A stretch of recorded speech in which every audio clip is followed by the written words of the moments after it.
유다도 그들의 하나님 여호와의 명령을 지키지 아니하고 이스라엘 사람들이 만든 관습을 행하였으므로 여호와께서 이스라엘의 온 족속을 버리사 괴롭게 하시며 노략군의 손에 넘기시고 마침내 그의 앞에서 쫓아내시니라. 이스라엘을 다윗의 집에서 찢어 나누심에 그들이 느바시 아들 여로보암을 왕으로 삼았더니 여로보암이 이스라엘을 몰아 여호와를 떠나고 큰 죄를 범하게 하매 이스라엘 자손이 여로보암이 행한 모든 죄를 따라 행하여 거기서 떠나지 아니하므로 여호와께서 그의 종 모든 선지자를 통하여 하신 말씀대로 드디어 이스라엘을 그 앞에서 내쫓으신지라. 이스라엘이 고향에서 아수르에 사로잡혀 가서 오늘까지 이르렀더라. 아수르 왕이 바벨론과 부다와 아와와 하맛과 스발와임에서 사람을 옮겨다가 이스라엘 자손을 대신하여 사마리아 여러 성읍에 두매 그들이 사마리아를 차지하고 그 여러 성읍에 거주하니라.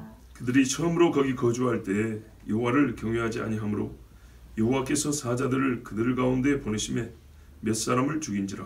그러므로 어떤 사람이 아수르 왕에게 말하여 이르되 왕께서 사마리아 여러 성읍에 옮겨 거주하게 하신 민족들이 그 땅 신의 법을 알지 못하므로 그들의 신이 사자들을 그들 가운데 보내매 그들을 죽였사오니 이는 그들이 그 땅 신의 법을 알지 못함이니이다 하니라.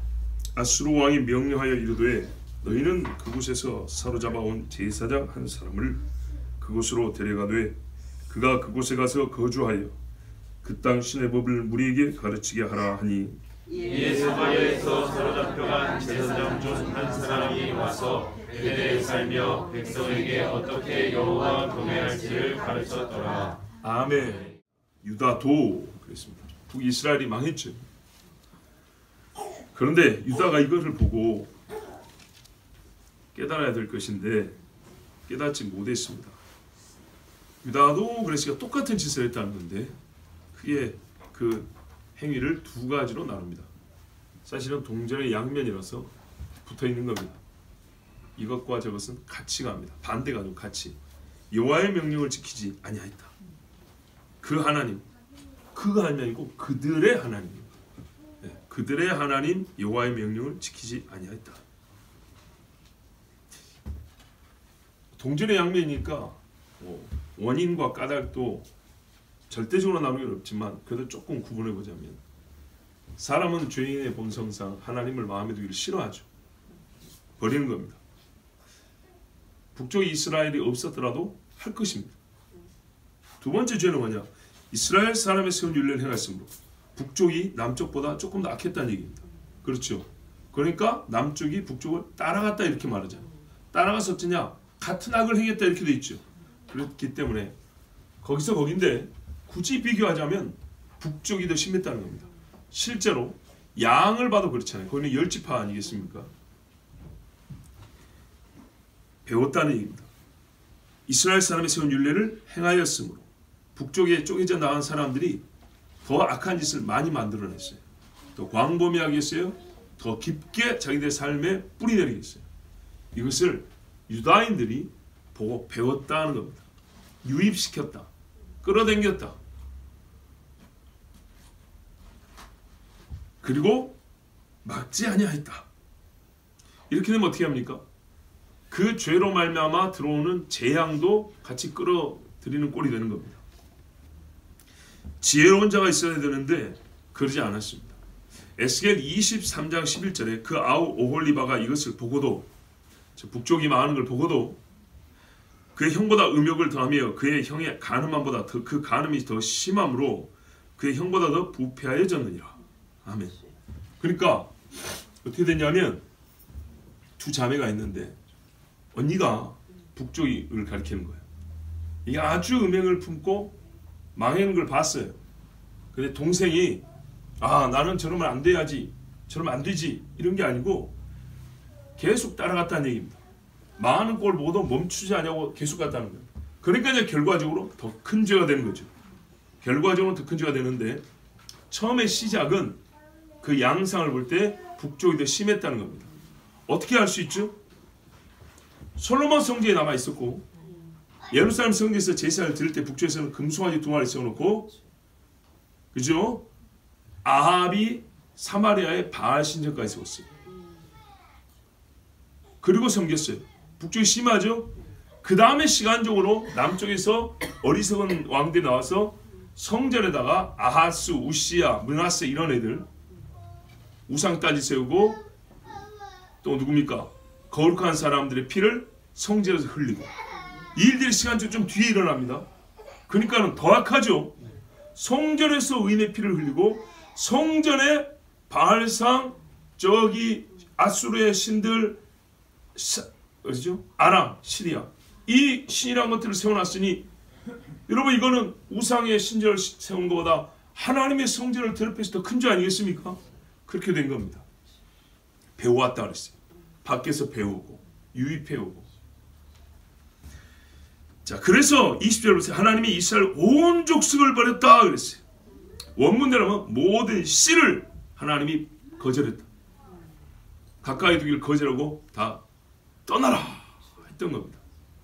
우리가 더러운 귀신아 떠나라 할 때 그러죠. 이걸 있는 그대로 하면 꺼져라인데, 예, 하나님이 이 더러운 씨들아 꺼져버려라 이랬다는 거예요. 자, 그러면 물론 개개인의 심판은 있습니다. 그 중에 예레미야 같은 선지자도 있고 다니엘 같은 사람도 있지만, 다니엘이 어떻게 됐죠? 포로로 끌려왔습니다. 에스겔도 포로로 끌려왔습니다. 여러분, 민족적이고 공동체적인 죄에 대하여 이스라엘 사람으로서 겪는 고통과 심판은 사실 예외가 없습니다. 많은 의인들이 같이 끌려갔습니다. 그래서 보세요. 모든 씨를 거절하셨다. 온 족속을 버리셨다. 그랬습니다. 노략군, 뺏어가는 사람들의 손에 붙였다. 재물만 뺏었다는 게 아니고 그 악한 자들이 남의 재물을 뺏어가는 사람들의 성정대로 그들이 하고자 하는 모든 것대로 내버려뒀다는 겁니다. 그들이 하는 대로 그 손 안에 넣어줬다는 얘기입니다. 매 때리고 싶으면 매 때리고, 찢고 싶으면 찢고, 욕하고 싶으면 욕하고, 겁탈하고 싶으면 겁탈하고, 죽이고 싶으면 죽이고, 굶기면 굶기고, 팔면 팔고, 그렇게 내버려뒀다는 겁니다. 언제까지? 우리 번역에는 심지어 어떻게 했어요? 그 앞에서 쫓아내시니라 그랬죠. 마침내 그 앞에 쫓아내시니라. 그런데 다른 번역에 보니까 우리 킹제임스 번역은 어떻게 하냐면 그들을 쫓아내실 때까지 그리하셨다 그랬어요. 결말은 같은데 무슨 말이냐면 악이 커서 기다리고 기다리다가 한 방 팍 그냥 때려가지고 쫓아낸 게 아니고 계속 하나님이 보내서 말하고 안 들으면 살짝 좀 때리고 또 말 안 들으면 좀 더 때리고 잠깐 전쟁이 났다가 기근이 났다가 보세요. 엘리야 엘리사 때 한번 봐보세요. 어땠는가. 그렇죠? 이런 일이 반복됐는데도 말 안 듣니까 계속 하나님이 경고하시고 여러 가지 인생 채찍과 사람 막대로 다스리다가 결국에는 쫓아내셨다 이 말입니다. 근데 여기서 하나님의 인내도 보지만 반대로요. 사람의 지독함을 보세요. 사람이 깨닫지 못함. 짧지 않은 시간 동안에 하나님이 오랜 시간 가르치고 꾸짖고 또 죽으려면서 살려주기도 하면서 돌아오라 했는데 회개하지 않았어요. 하나님의 쉬운 말로 작은 심판이 이어질 때 돌아왔어야 되는데 회개하지 않냐고 그냥 그거 하나 넘기면 또 좀 있다가 또 하나 넘기고 종국이 오기 전까지는 이게 반복될 수밖에 없거든요. 시간이 정해져 있죠. 그러니까 그 시간만 버티고 이러다가 마지막에 하나님이 쫓아내셨다는 겁니다. 여기까지 죄인들이 가득한 땅이니까 그렇지만 막을 의인도 없었다는 것이 안타까운 겁니다. 선지자들을 보냈지만은 듣지 아니하였고 또 선지자들 중에 정말 가만 보면 참 선지자의 수가 너무 적습니다. 하나님이 우리가 성경을 자세히 보면요. 하나님이 부른 선지자의 수가 적은 게 아니고 변절된 선지자가 많이 나와요. 그 세대 중에. 예. 참 선지자가 붙었던 거짓 선지자들 있죠. 이 사람들이 처음부터 거짓말쟁이가 다 아니에요. 그 거짓 선지자라는 사람들이 처음부터 다 거짓말이 아니라고요. 한때는 진짜였고 한때는 진실했던 사람들이고 어느 때는 참 선지자들과 함께 동역자였던 그런 사람들도 있어요. 그런데요. 변절되어서 그 수가 압도적으로 많습니다. 우리 인간은 참 약해서 수에 밀립니다. 그죠? 진짜 뭐니 해도 수에 밀려요. 그래서 안타깝게도 이 심판을 막을 정도의 의인의 수가 부족했습니다. 그럼 하나님의 말씀을 그대로 놓고 보면 성 하나의 의인 10명이라고 치면, 그죠? 소돔 성 하나의 의인 10명이라고 치면 이스라엘 전체 성이 한 100개 된다 친다 합시다. 그러면은 1000명 정도만 의인이 있어도 살 수 있었겠죠. 그러지 못했어요. 유다도 마찬가지입니다. 유다에도 하나님이 예레미야 때 뭐라고 말씀했냐? 5장에 보면 너희는 예루살렘 거리로 빨리 왕래하며 그 넓은 거리에서 찾아보라. 찾아보고 알라 그랬어요. 하나님이 이미 알고 계신다는 거죠. 너희가 만일 공의를 행하며 진리를 구하는 자를 한 사람이라도 찾으면 내가 이 성을 사하리라. 소돔은요 10명이면 된다 그랬죠. 예루살렘이 소돔보다 지금 창피한 꼴이죠. 한 사람만 찾아도 봐주겠대요. 그들이 여호와의 사심으로 맹세할지라도 실상은 거짓 맹세니라. 하나님 가보니까 주님 앞에 막 기도하고 막 맹세하는 사람 많던데요. 믿는데 몇 명 보여야 되냐? 한 27명 보이는데요. 다 거짓말이다. 빵이다 빵. 여호와여 주의 눈이 성실을 돌아보지 아니하시나이까. 이렇게 이제 쭉 말씀한 다음에 그들이 돌아오기를 싫어하더라. 예. 배불리 먹였더니 배가 부르니까 행음하여 창계집에 몰려들더라. 살찌고 두루다니는 수말같이 각기 이웃의 아내를 따라 부르짖더라. 내가 어찌 이 일들을 인하여 벌하지 아니하겠으며 내 마음이 이런 나라에 보수하지 않겠느냐. 보수, 원수를 갚는다. 원수로 행하는데 어찌 내가 가만두겠느냐. 하나님 그랬어요. 에스겔서에도 뭐라 했습니까? 1차로 포로들이 끌려갔어요. 그리고 유다 땅에 지금 예레미야가 남아지고 외치고 있는 때 끌려간 에스겔에게 하나님 환상을 보여주니까 저 곧 있으면 망할 유다 땅에 뭔 일이 벌어져 있는가 하고 에스겔에 보여준 건데, 그때도 이런 말씀을 했어요. 그룹에 머물렀던 이스라엘 하나님의 영광이 성전 문지방에 이르렀더니, 아직 예루살렘이 파괴되지 않았을 때요. 저 뒤에는 47장에는 새로 세워진 성전이고요. 여기는 지금 부셔지지 않은 성전이에요. 여호와께서 그 가는 베옷을 입고 서기관의 먹그릇을 찬 사람을 불러 여호와께서 이르시되 너는 예루살렘 성읍 중에 순행하여 그 가운데서 행하는 모든 가증한 일로 말미암아 탄식하며 우는 자의 이마에 표를 그리라 했어요. 이 사람들을 남겨놓겠다는 거예요. 그런데 이 사람들을 왜 표를 그렸냐? 이 사람들 때문에 살려주겠다 아니고 너무 적어요. 죄는 너무 큰데 이마에 표 그릴 만한 사람을 찾아보니까 이게 있어야 말이죠. 예? 이러니 유다의 죄가 작다 하겠냐는 거예요. 자, 이렇게 해서 하나님이 결국에는 북쪽의 이스라엘과 남쪽의 유대를 다 멸하셨어요. 근데 시간을 조금 앞으로 이제 거슬러 올라가 봅니다. 선지서를 읽으면 옛날 이스라엘 죄에 대한 하나님의 말씀 보면 공통된 서술 방식이 나오는데요. 쭉 갔다가 다시 중간으로 와서 다시 가고 이렇게 수술하는 방식이 많습니다. 한 번 올 때마다 우리가 더 알아야 될 또 하나의 국면, 또 한 측면, 또 하나의 층위를 가르쳐줍니다. 자, 21절 보면 이스라엘과 유다가 나뉠 때 이야기입니다. 서로 쪼개졌을 때, 자, 이렇게 쪼개진 다음에 죄를 지어서 둘 다 망했다 그랬죠. 근데 둘 다 망한 그 두 나라가 쪼개질 때 이야기로 잠시 거슬러 올라갑니다. 21절 이스라엘을 다윗의 집에서 찢어 나누심에 그들이 느바시 아들 여로보암을 왕으로 삼았더니, 맞죠? 예, 지금 이스라엘이 망한 이야기 아니고 나라가 쪼개질 때 이야기예요. 여로보암이 이스라엘을 몰아 여호와를 떠나고 큰 죄를 범하게 하여 그랬어요. 아, 근데요, 우리 이제 번역에는 어떻게 이해가 되냐면, 아, 이 엄청난 일이 벌어진 원인을 한번 찾아보자. 그게 이제 여로보암 때문부터인데, 왜냐하면 여로보암의 죄 자꾸 그랬잖아요. 그때부터 한번 다시 짚어보자. 요렇게 읽히기 쉬운데, 옛날 킹제임스 번역에는 어떤 식으로 되어 있냐면, 이는 그분께서, 하나님께서 다윗의 집으로부터 이스라엘을 찢어내셨기 때문이라 이렇게 돼 있어요. 찢어내어서 뭔 일이 발생했다는 얘기입니다. 그렇죠? 근데 이런 경우는요, 잘 보세요. 앞에 기초가 된 원인이 전혀 없는 상황에서 하나님이 해서 어떤 길이 결과가 났다는 게 아니로 어떤 하나님이 이 일을 할 만한 원인이 있어요. 그리고 하나님이 그 원인에 대하여 어떤 행위를 했어요. 그래서 결과 무슨 일이 나왔어요. 이럴 때 하는 말이에요. 자, 그러면 하나님이 일 없이 이스라엘을 쫓아내지 않았겠죠. 그죠? 우리는 어떤 이유 또는 원인을 알고 있습니까?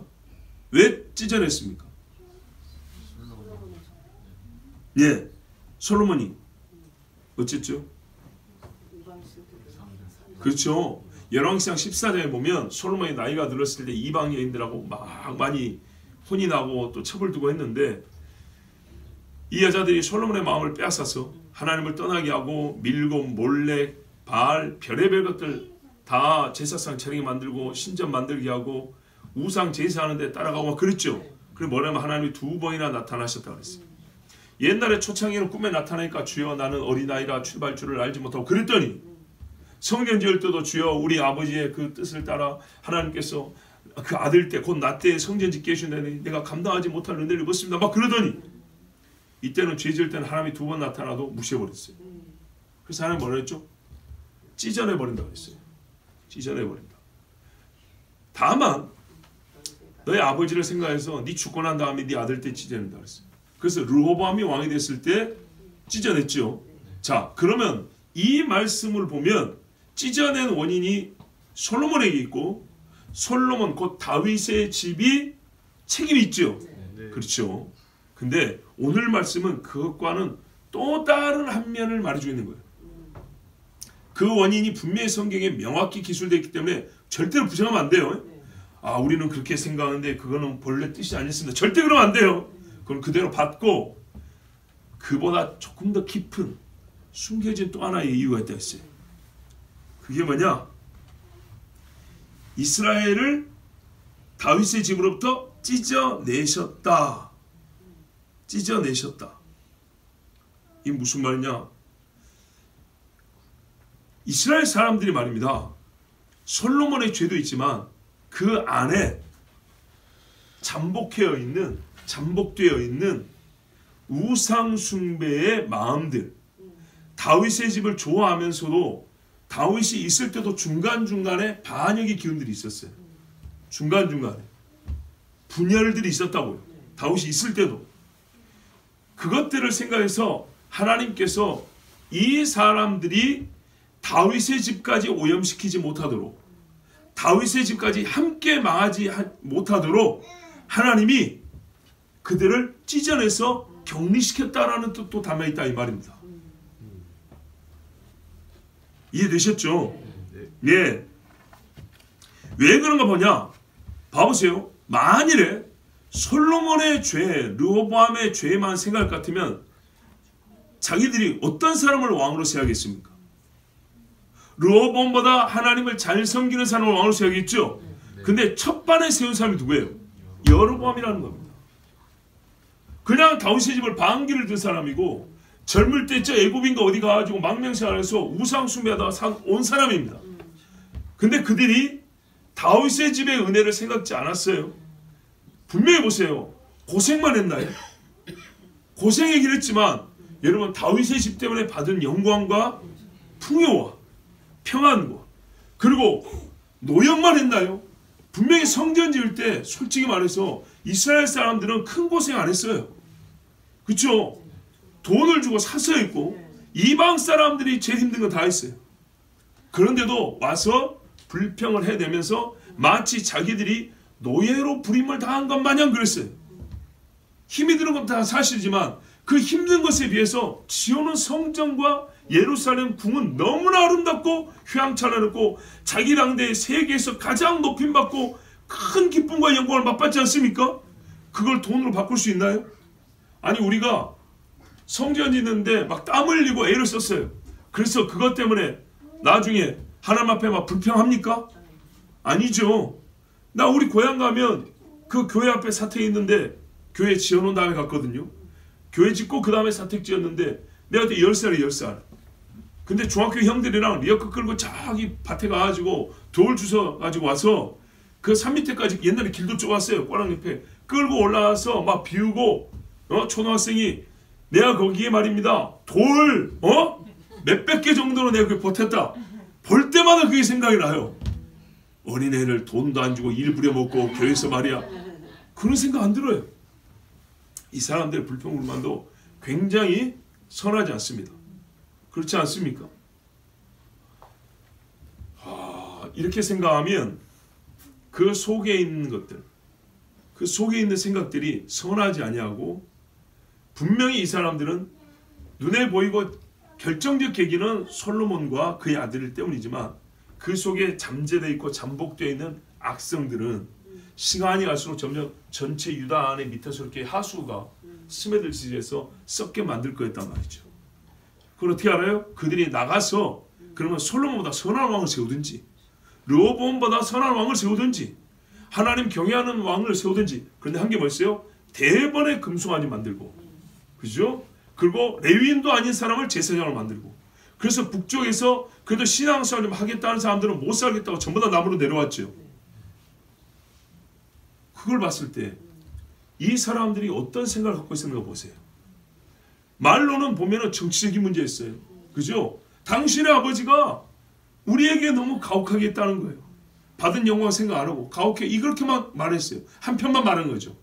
소위 공과 과가 있다면 과만 얘기한 거죠. 그 다음에 신앙적인 것은 전혀 언급하지 않았어요. 그리고 나가버린 다음에 그들이 한 것은 하나님을 섬기는 모양을 갖췄을 뿐이지 하나님을 섬길 만한 것은 싹 없애버렸어요. 종교적으로도 없앴죠. 언어적으로, 교육적으로, 문화적으로, 정치 외교적으로 다 없애버렸어요. 여로보암이 한 짓이 그것입니다. 이스라엘의 정신 안에서 하나님을 없애버렸다고요. 그렇다면 여러분, 이 10지파가 거기에 동의하고 그것을 원하였고 그것을 따라갔습니다. 거부한 사람 있습니까? 우리가 이러려고 쪽지 나왔냐 하고 말한 사람 있습니까? 없지요. 10지파가요. 그런데 여로보암이 또 힘이 세서 보세요. 저항하고 싶은 사람은 저항을 못하고 피난민이 된 것처럼 남쪽으로 내려왔습니다. 즉 북쪽 사람들의 그 짧은 시간 동안에 일어난 일들을 종합해보면 북쪽 사람들이 쪼개지기 전부터 이미 신앙적으로 많이 붕괴되어 있는 상태라는 걸 알 수 있습니다. 솔로몬의 통치 말미에 있었던 영적 타락과도 상관이 있지만 그래도 이 사람들의 자기 책임을 면할 수가 없습니다. 그런 말씀으로 볼 때 21절 전반부는 이미 마음이 변질되었던 사람들을 남쪽이라고 특별히 잘한 건 없지만 하나님께서 이대로 두면 생각보다 빨리 유다가 무너질 것이 분명하기 때문에 유다의 집, 즉 다윗의 집을 보존하고자 그들을 갈라내셨더라 이렇게 읽히는 겁니다. 그리고 느바스 아들 여로보암을 왕으로 세웠는데 이 여로보암이 뭐냐면 이스라엘을 몰아 그랬죠. 그래서 제가 아까 그렇게 여러분 설명한 겁니다. 몰았다는 건 뭐예요? 사람들을 강제력을 동원해서 그 가지고 왕권을 써서 하나님을 떠나게 만들었다는 얘기입니다. 남쪽의 왕들보다는 더 심하죠. 분명히 그렇습니다. 그리고 이렇게 나라가 시작이 됐어요. 여호와 섬기는 모든 행위를 버리겠어요. 신앙 요소들을 제거했어요. 성경 율법과 성스러운 의식을 폐기하고 가증하고 더러운 것들로 바꿔버렸어요. 다윗의 자리를 대체하여 자기들이 왕이 된 것처럼 하나님 자리를 대신하는 가짜신 귀신을 나라를 세우면서 함께 세웠어요. 금송아지의 나라로 시작했단 말입니다. 그랬을 때 과연 이 사람들이 그 행위까지 솔로몬 책임을 물을 수 있나요? 르호보암이 잘못할 수 있습니까? 아닙니다. 절대 그럴 수 없습니다. 그리고 그것을 불과 며칠 사이에 만들어진 불신앙이라고 말할 수도 없습니다. 그래서 북쪽 사람들이 여로보암이 행한 모든 죄를 따라 행하여 떠나지 아니하였더라. 와, 여로보암이 정책적으로 밀어붙이니까 사람들이 거역하지 않고 따라갔는데 나중에는요 따라 행하였다 그랬죠. 좋았다는 겁니다. 그리고 나름대로 왕의 그러니 정당성도 있고 왕이 시키는데 후에는 죄를 떠나지 못할 지경이 됐습니다. 이스라엘이 여로보암 이후에 솔직히 신앙의 개혁이라는 게 한 번이라도 있었나요? 없었죠. 유다는 그래도 히스기야 때도 있었고요.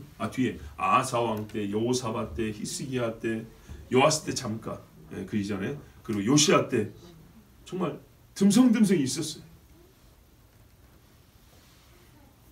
왜 그러냐 잘 보세요. 시작의 틀이 금송아지 틀로 시작했기 때문입니다. 나라 시작을 그렇게 했다고. 그래서 23절에 보면 여호와께서 그종 모든 선지를 하신 말씀대로 이스라엘을 심지어 그 앞에서 제하셨다. 하나님이 처음부터 치워버리지 않았어요. 하나님이 치워버리려고 작정한 그때까지 죄를 버리지 않았기 때문에 그들을 치웠어요. 어떻게 됐냐? 본토에서 끌려가 아수르로 멀리 끌려갔습니다. 그리고 오늘날까지 이 열왕기하가 기록될 때까지 열왕기가 왕들의 시대가 다 마친 다음에 기록이 돼 있잖아요. 그렇죠? 왕들이 다 기록돼 있으니까 그 다음에 기록한 거예요. 즉 그러니까 포로로 끌려간 다음에 기록한 거예요. 누가 기록한지는 모르지만 분명하죠. 그래서 혹자들은 이스라엘 역사를 이렇게 잘하는 사람, 그 기록을 탐구하고 연구한 사람이 누가 있겠냐? 혹시 뭐 에스라일까, 느헤미야일까, 뭐 이제 혹은 그 포로에 끌려온 시대에 돌아온 사람들 중에 누가 있을까 이렇게 찾아보는데 그 정확한 건 모르겠고 분명한 거는 마지막 왕까지 다 기록되어 있기 때문에 이 왕들이 다 망할 때까지 그때까지 안 돌아왔다는 얘기입니다. 그 결과 아수르가 빈자리인 이스라엘에게는 누구를 갖다 채웠냐? 아수르가 정복한 지명들인데 옛날 이름 바벨론 있죠. 그 다음에 이름은 뭐 한글로는 읽을 수 있지만 정확히 어딘지는 모르지만 전부 다 저기 메소포타미아 강가 즉 이스라엘 사람들이 옮겨간 지역에 그쪽 사람들은 도로 빼와서 이쪽으로 집어넣고 자 이것들이 다만 보면요 아수르라는 이 영적 세력이 시작된 땅들입니다. 아수르의 뿌리가 된 지역들입니다. 그러니까 말 그대로 아수르의 영을 가진 사람들을 데리고 온 겁니다. 이스라엘에다가. 그리고 이스라엘은요 아수르 이반으로 삼켜졌고요. 자 이때 이스라엘이 과연 아수르 입 안에서 신앙을 지킬 수 있을까요? 솔직히 거의 이방인화 되었습니다. 예, 솔직히 말해서 다 이방인화 되었어요. 우리 고려인이라고 하는 사람들 있죠. 저기 중앙아시아에 끌려간 옛날 조선 구한말 조선 사람들. 그분들 생김새는 우리하고 아직 좀 비슷한 분들 있죠. 혼혈되어 있지만. 그런데요. 한국말 몇 명이 하죠? 거의 못합니다. 그냥 우리 증조 할머니가 옛날 조선 사람들 이 정도만 기억하고 있지 그냥 러시아 사람, 스탄 사람들입니다. 그런데 이스라엘이요. 이때로부터 수백 년, 수천 년이 지났습니다. 과연 믿음을 지키는 사람이 얼마나 될까요? 우리가 생각할 때 눈앞에 보이는 몇 사람이 지금까지 이런 사람이 있긴 있지만 전체 수를 볼 때는 극소수입니다.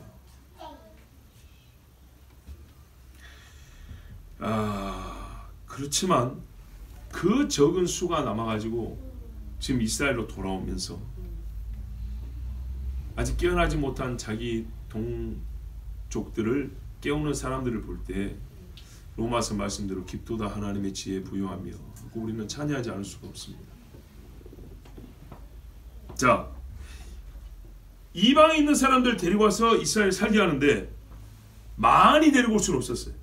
그죠? 땅도 조그만하고 이스라엘을 넓은 지역에 흩을 수는 있지만 그 넓은 지역의 사람들을 이 조그만 땅에 많이 데리고 와 살게 할 수 없었어요. 그래서 보면 어떻게 했냐면 사마리아 중심에 머물겠다고 돼 있어요. 그죠? 북이스라엘을 다 끌고 왔는데 사마리아. 왜냐하면 하나님이 너희가 끌려갈 때 여기는 빈 땅이 되고 짐승들이 사는 곳이 된다 했거든요. 그래서 이방인을 데리고 왔는데 보니까 24절에 사마리아 여러 성읍에 두었다. 사마리아를 차지하여 그 여러 성읍에 거하니라. 한국식으로 말하면 서울하고 주변에 도시들 몇 개 있죠. 뭐 고양, 성남, 의정부, 뭐 과천 이런 식으로 사마리아라는 북이스라엘의 수도가 있고 그 옆에 조그만 도시들 그 일대에 살게 했어요. 그래서 훗날에 뭐라고 불러요? 사마리아인 이렇게 부릅니다. 이 사람들이 와서 살아서 이방 사람들이죠. 그리고 이방 사람들이고 이스라엘에 남아있는 사람들하고 혼혈되어서 하나님 섬기는 법이 있으면서도 또 없는 사람들. 그러니까 유다인들이 볼 때는 이거 그냥 개판이죠. 자, 이때 제가 전에도 한번 이 본문을 별도로 설교한 기억이 있습니다. 예수님 당시에 사마리나 하지만 신앙을 가지고 있는 사람들이 있었다 했죠. 어떻게 그 신앙을 가지고 있었을까 할 때 조상으로부터 들은 바가 있겠지만 또 하나는 혼혈할 외국에서 온 사람들이 어떻게 알까 했을 때 이 별 볼 일 없는 제사장 한 사람이지만 진짜 별 볼 일 없는 사람이지만 하나님이 그래도 그를 통해서 솔직히 이 사람은 구원 받은지 안 받은지 모르겠어요. 그러나 그를 통하여 들은 바가 있어서 예수님 당시에 예배에 대한 논쟁을 할 수 있는 그런 죄인인 여자도 한 사람 있었다 했습니다. 자, 이 사람들 와서 사는데 처음 거기 거할 때 여호와를 경외치 아니함으로 여호와께서 사자들을 그 가운데 보내시며 몇 사람을 죽였다 했어요. 더 큰 죄를 범할 때도 하나님이 굳이 사자 안 보냈습니다. 그런데 여기에 사자를 보낸 건 그러니까 이방 사람들이 이방에서 귀신 숭배할 때 사자 안 보냈다고요. 여기 사자는 어흥하는 사자입니다. 아시겠죠? 예, 대사를 말하는 게 아니고 여기서 라이언입니다. 라이언. 예. 그래서 사람을 물어주고 찢어 주겠다는 얘기예요. 왜 이렇게 하셨나? 이게 왜 그러냐? 여기에 너희가 어떻게 와서 살게 되었고 이곳의 주권자가 누구인가를 알려주는 겁니다. 이 사람들은 하나님을 모릅니다. 그래서 아수르라는 대제국이 정복, 점령한 결과 어느 민족이나 한 것처럼 그냥 똑같이 이 지역에도 이주시켜서 섞어버려서 반항 못하게 만드는 그런 정도로 생각하겠죠. 그런데 그것이 아니라는 걸 말해줍니다. 너희가 이 땅에 살려고 한다면 알아야 한다는 거죠. 이로 말미암아 그들은 생각하게 됩니다. 그리고 교만한 마음을 갖지 못하게 합니다. 그래서 하나님이 사자를 보내서 사람을 물어주게 하는데 솔직히 사람이 사자를 지배해야 되는데요. 강력한 제국이 사자를 못 이깁니다. 그렇지 않습니까? 이 사자가 하나님이 보냈기 때문에 언제라도 하나님이 뒤집을 수도 있고 세상의 정세라는 걸 바꿀 수 있다는 것. 사자 몇 마리로 이걸 깨닫게 합니다. 보세요. 그러세요? 여호와를 경외치 아니한 고로 했으니 사자를 보낸 결과는 뭐가 되겠어요? 여호와를 경외하는 마음을 갖게 하기 위하여가 되겠죠. 그게 다윗 정도까지를 말하는 건 아니에요. 적어도 교만하지 아니하고 겸손하게 이곳에 남아있는 이스라엘 사람들을 학대하지 아니하고 최소한 그들의 인격을 존중할 수 있을 정도로 이 정도만 돼도 괜찮은 겁니다. 그때 말입니다. 이 사자를 보고 군대를 동원해서 잡자 했으면 잡을 수 있을까요? 못 잡을까요? 우리나라 옛날에 호랑이 때문에 사람들 많이 죽었죠. 그래서 호랑이 잡는 전문 부대들이 있었습니다. 조선시대에. 호랑이가 아무리 세도 사람이 몇십 명이 활 들고 방패 들고 꽹과리 치고 칼 들고 하면 잡습니다. 그러니까 거의 전멸되다시피 없어졌지 않습니까? 잡을 수 있어요. 사자도 잡을 수 있어요. 분하에는 혼자서 사자를 잡고 삼손은 혼자 사자를 잡았다는데 잡을 수 있어요. 그런데 말입니다. 여기서 제가 놀라는 겁니다. 군대를 동원해서 경비를 쏘고 불을 피우고 해서 사자를 막을 수 있겠지만 근본적인 해결이 안 된다고 보는 겁니다. 막을 수 있지만 사자가 사람들에게 접근하지 못하다고 하는데 이건 무슨 동물학적 방법도 아니고요. 왜? 순전히 봐보세요. 종교적 방법을 취한 겁니다. 옛날 사람들보다 우리가 똑똑하지 못하다는 게 보이는 것만 믿는 사람들이 사실 이 보이는 일들이 보이지 않는데 원인이 있다는 것을 옛날 사람들은요 곧장 알았는데 지금은 그런 이유를 아예 차단해버리고 무시한다는 겁니다. 영적인 문제라는 걸 이 사람들이 안 겁니다.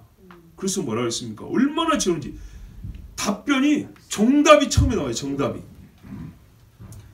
그러므로 혹이 아수르 왕에게 고하여 가로되, 이걸 또 왕에게 상소문을 올린 겁니다. 이게 고하여 가로되 그러니까 누가 가까이 가가지고 속닥속닥 그런 이야기 아니고 공식적으로 장궤를 올렸다는 얘기입니다. 공문을 띄웠다고요. 공문을 아수르 왕한테. 왕께서 사마리아 여러 성읍에 옮겨 거하게 하신 열방 사람이 그 땅 신의 법을 알지 못함으로 그들의 신이 사자들을 그들 가운데 보내매 그들을 죽였사오니 이는 그들이 그 땅 신의 법을 알지 못함이니라 하니라. 보십시오. 두 번 나옵니다. 확신한다는 얘기입니다. 그 땅 신의 법을 알지 못함으로 그 땅의 신이, 그러니까는 신과는 정확하지 않아요. 그 땅만의 신은 아니죠. 그러나 자기들이 경험한 것은 그 땅에 갔더니 사자에게 물려 죽는다는 거예요. 똑같은 방식으로 살고 있는데 이거는 그 땅의 신이 우리를 노여한다는 얘기죠. 다른 데서 원인을 찾은 게 아닙니다. 우리가 이 땅에 사자들이 좋아하는 냄새를 풍기나 뭐 이런 거 연구한 게 아니고 신이 노했다고 생각을 했습니다. 그래서 그 땅 신이 우리를 노했는데, 그러니까 대책이 뭡니까? 다른 데 가서 살게 해주세요. 사자를 잡을 군대를 보내주세요. 뭐 이런 거였나요? 아니요. 아닙니다. 장궤 안에 답이 있었어요. 그 땅 신의 법을 알지 못하기 때문입니다. 다른 정책을 바꿔달라는 게 아니라 그 신의 법을 우리가 지켜야겠다 이 말이에요. 그냥 머릿속에 둔다는 게 아니고 살아야 된다는 거예요. 보세요. 참 누가 보면 심지어도 이 세대의 빛의 아들들이 어둠의 아들보다 지혜롭지 못한다. 어둠의 아들들은 내세를 모르니까 이 생밖에 몰라요. 근데 여기서도 자기 생명 부지할 방법을 지혜롭게 생각한다는 거예요. 근데 내세를 안다고 하는 사람들은 이것도 아니고 저것도 아니고 믿음이 있는 건지 없는 건지 어정쩡하다는 거죠. 더 지혜롭지 못하다는 거예요. 근데 이 사람들 보세요. 이스라엘 사람들이 아니에요. 그런데 처음에 답이 나와요. 우리도 사실 처음부터 답 다 알고 있어요. 문제는 왕은 곧 법이란 말입니다. 신은 법이에요. 왜? 신은 명령권자지 우리하고 협의하는 존재가 아니에요. 신을 생각할 때 요즘에 사람들은 예수 믿으면서 하나님과 타협하려고 그래요. 하나님과 협상하려고 그런다고요. 말씀 가지고 서로 해석 1, 2, 3, 4, 5번 정해가지고 투표하려고 그런다고요. 근데 이 시대 사람들은요, 옛날 사람들 멍청하다고요? 대학교가 없어서 무시합니까? 예? 절대 그러면 안 돼요. 자기들이 일어난 사람이 죽고 사는 문제에 대하여 신과 관련했다고 단번에 알았어요. 그래서 축제를 해야 된다, 제사를 드려야 된다, 이따 소리 안 했어요. 그런 건 부수적인 거고 본질은 뭐냐? 법이라고 그랬어요. 신의 말을 지켜야 한다는 거예요. 이게 본질은 이방인들도 알아요. 이방인들도. 그래서 요왕이 뭡니까? 신의 법을 몰라서 그러니까 이 신의 법을 가르쳐줄 사람을 보내주시면 됩니다. 이런 거였어요. 그 사람이 와서 칼을 들고 사자랑 싸우는 게 아니죠. 우리가 요즘에 이런 식으로 하면 이거는 진짜 네가 미쳤다, 믿음이 좋아도 유분수지 그럴 거예요. 예? 개 한 마리 놓고도 여러분 이렇게 말할 수 있어요? 동네 개 한 마리 놓고 절대 이리 못하죠. 근데 사자가 드글드글 하는데 세상에 신의 법을 가르칠 한 선생 하나 보내주면 산다. 믿음이 얼마나 좋은가 보세요. 거기다가요, 왕은 더 좋아요. 그래서 왕이 28절 보세요. 사마리아에서 사로잡혀간 제사장 하나가 와서 베델에 거하며 백성에게 어떻게 여호와 경외할 것을 가르쳤더라. 법이 뭐예요? 경외함. 하나님 법의 제1은 경외함. 그렇죠? 왕이 명령해서 돌려보낸 거 아닙니까? 사마리아 출신, 지금 사마리아에 살고 있으니까 그 땅의 신이니까 사마리아 출신 중에 제사장, 공식적으로 솔직히 보내려면 선지자를 보내야죠. 잡아가 선지자 중에 하나 보내야 되는데 그거는 객관적으로 공개하기 어렵잖아요. 그래서 공인된 그 땅의 신의 종은 제사장이기 때문에 제사장을 하나 보낸 거예요. 근데 솔직히 우리 좀 의심스럽죠. 사마리아에 여호와의 전이 있었습니까? 없죠. 근데 이방인들 딴에는 그걸 세밀히 조사를 못하니까 제사장이었다는 손 한번 들어보라니까 이제 보낸 거죠. 자기들 딴에는 최선을 다한 거예요. 자, 그러면 이 제사장이 와가지고 사마리아에서 안 살아요. 또 베델에 갔어요. 이게 무슨 의미일까요? 베델에서 옛날에 먹고 살았다 이 말입니다. 익숙한 데 있는 거예요. 그럼 베델에서 뭐 했는데요? 금송아지. 하나님 잘 알아요? 몰라요? 몰라요. 한국식으로 말하면 풍월 정도 없는 수준이지 아론처럼 비느하스처럼 그런 제사장 아니에요. 아시겠죠?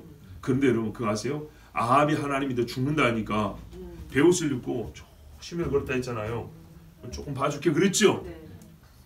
이 정도예요. 이 정도. 이 제사장이 하나님을 열심히 섬겼거나 목숨을 걸고 외쳤거나 그런 인간이 아니에요.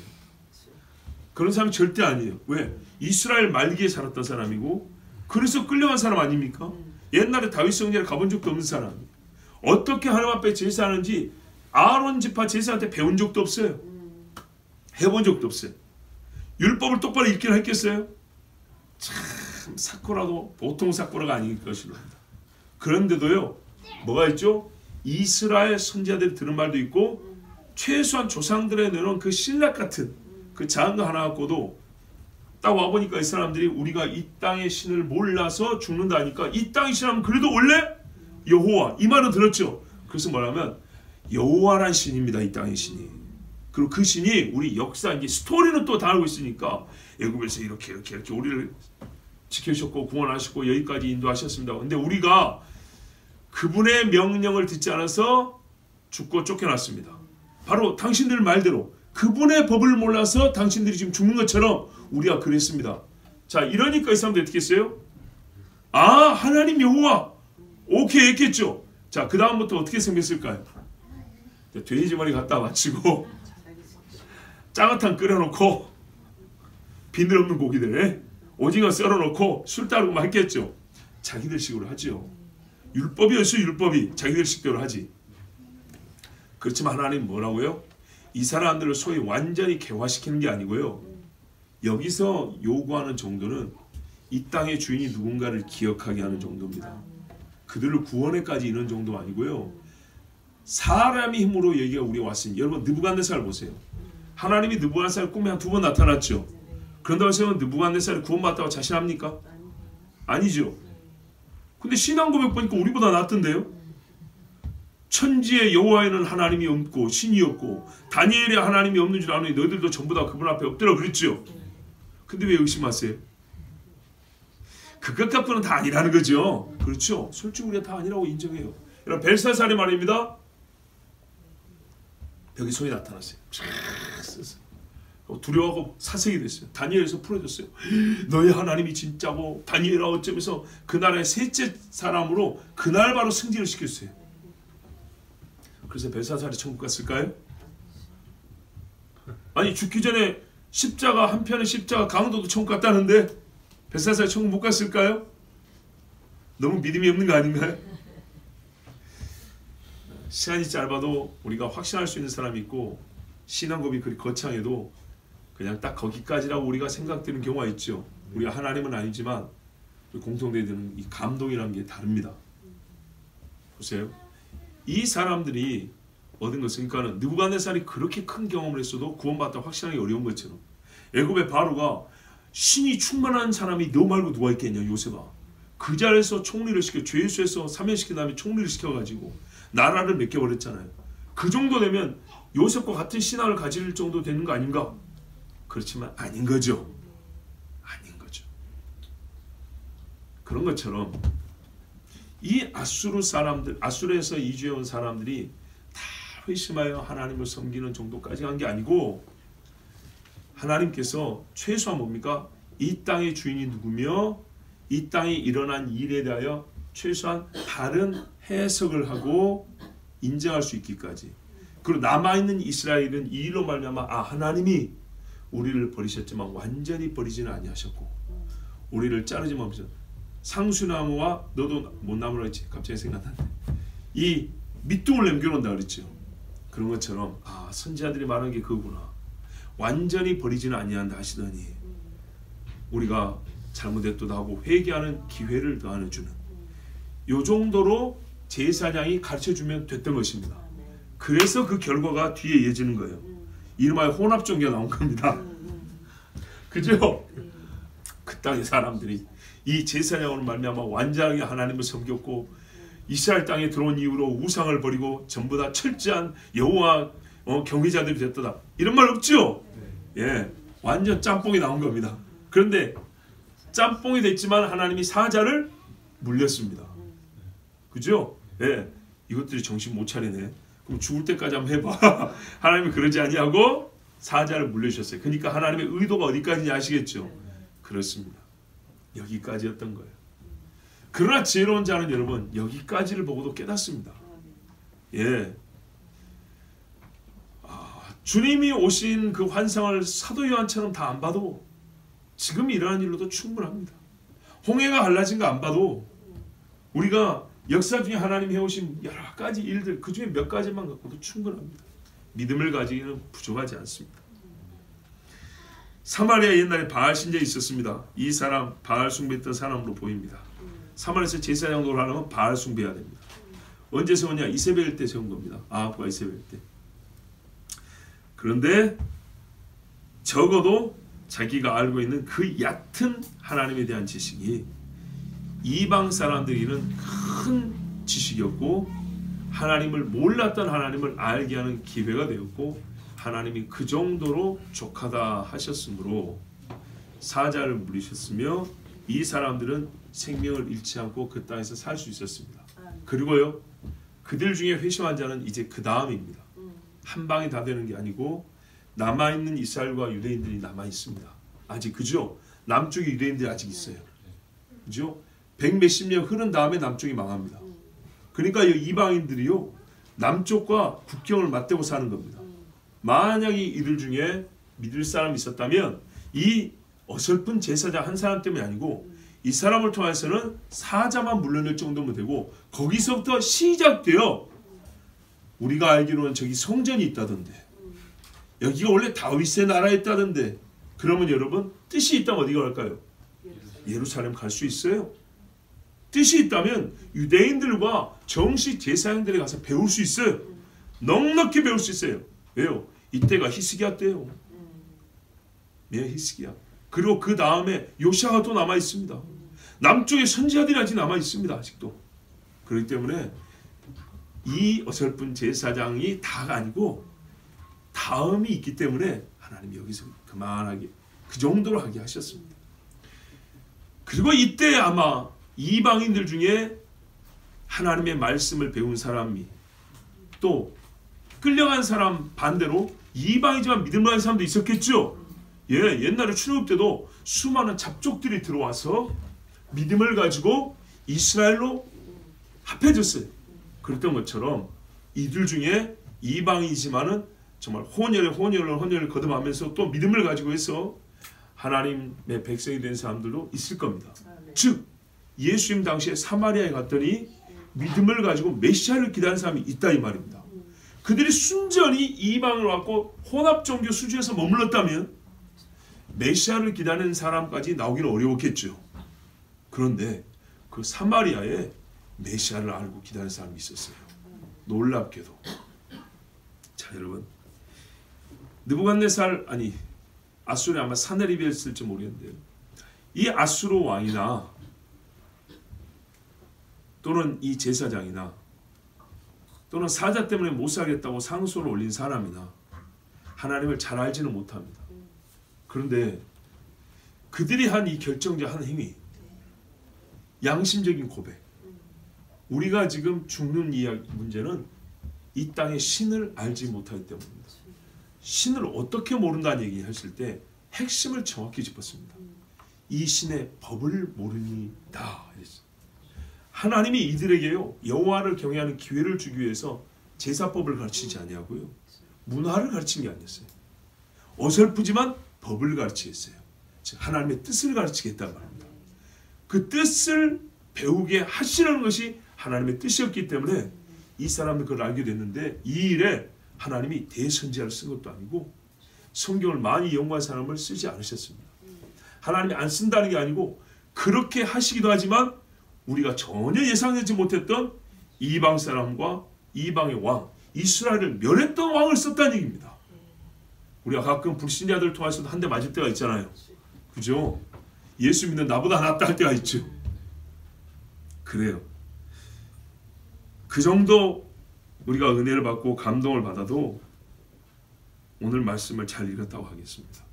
야, 이방의 왕이 이런 상소문이 올라왔을 때 우습게 여기지 아니하고 그 해석과 분석을 그대로 받아들이고, 왕이니까 여러 루트와 여러 방향성을 가지고 고민하고 정책을 세우고 또 대처할 수 있지 않겠습니까? 그냥 무시해버릴 수도 있겠죠. 때되면 없어진다 이래도 되겠고. 그런데 그거를 그대로 받아줬다는 거예요. 여러분, 이 과제라는 마음속에 얼마나 물 흐르듯이 자연스럽습니까? 그렇기 때문에 하나님이 이 일을 섭리하셨고 하나님의 법을 알리고자 함인데, 이 일을 하기 위하여 쓰신 사람들이 다 이방인이었다는 거고, 그들이 정확히 문제의 본질과 대처법을 알아냈다는 것은 오늘날 하나님을 알고 섬기고 하나님의 뜻을 구하는 우리가 배워야 할 것들. 우리 스스로, 야, 우리는 여호와를 경외한다고 하고 경배한다고 할 때 우리 마음속에 제일 중요한 본질이 뭐냐 생각할 때 하나님의 법이 있는가? 우리가 예수 믿고 산다고 할 때 예수의 법이 우리 속에 있는가? 이것이 제일 중요한 걸 가르쳐주고 있습니다. 하나님이 그것을 위하여 이 일을 만드신 겁니다. 자, 그러므로 이방인도 아는 이 문제의 답, 우리는 다 알아야 합니다. 우리의 삶에 정말로요, 하나님의 법이 없어서 망하고 하나님의 법이 없어서 죽습니다. 하나님의 법이 없어서 내가 다스려야 될 미물에 의해서도 물려 죽습니다. 아무것도 아닌데도 몽둥이로 다스려야 될 것을 그 짐승의 이빨에 물려 죽는 것은 우리 마음속에, 내 속에 하나님의 법이 없기 때문입니다. 이스라엘이 왜 망했습니까? 진짜 우리가 근본 본질 하는데 여호와를 경외함이 있어서 여호와 하나님을 왕으로 모시고 왕의 법이 있느냐 없느냐, 이게 제일 중요합니다. 아멘. 여기 하나님의 법이 있습니다. 아멘. 하나님 말씀대로 사십시오. 아멘. 사자 우리에게 가까이 하지도 못합니다. 아멘. 우리 엊그제 교된 박장로님 말씀했던 그건 박장로님 개인의 말이 아닙니다. 성경이 말한 겁니다. 예, 사단이 너희를 건들지도 못한다 그랬어요. 하나님의 말씀이 있으면 그렇게 됩니다. 아멘. 여러분, 이방인을 통해서도 우리가 무시하는 어리석다는 사람을 통해서 오늘 가르쳐 주셨으니 훨씬 지롭고 하나님을 아는 지식이 충만한 여러분, 하나님의 법, 우리를 다스리는 하나님의 법을 따라 사십시오. 아멘. 사자도 능히 이길 줄로 믿습니다. 아멘. 우리 하나님께 기도합니다. 하나님 아버지, 오늘 우리에게 지혜를 주셔서 감사합니다. 우리에게 다시 생명을 주셨습니다. 우리에게 여호와의 법을 주셨습니다. 아멘. 예수는 여호와의 법을 따라 오셨습니다. 예수 그리스도의 죽음과 부활은 하나님의 법을 따라 된 것이고, 그 법을 따라 우리는 믿음으로 의롭다함을 얻었습니다. 생명의 성리의 법이 우리에게 주어졌습니다. 아버지 하나님, 우리가 이방인보다 하나님을 모릅니까? 이 어설픈 가짜 제사장보다 하나님을 모른단 말입니까? 우리가 율법을 모릅니까? 복음을 모릅니까? 서신서를 안 읽었습니까? 성경을 쓰고 암수하고 읽기를 수번을 하였습니다. 주 하나님의, 그런데 여호와의 법이 우리 삶에 없다면, 머릿속에 있고 입에 있는데 손끝에 없다면, 발끝에 없다면, 아버지, 우리는 사자에 물려 죽고도 모자를 팔입니다. 아버지 하나님, 우리에게 여호와의 법을 순종하는 마음을 주시옵소서. 우리 삶의 족적을 볼 때 하나님의 법이 이 땅에 새겨질 정도로 여호와의 법을 따라 살게 하여 주시옵소서. 주여, 한번 부르기도 합니다. 주여!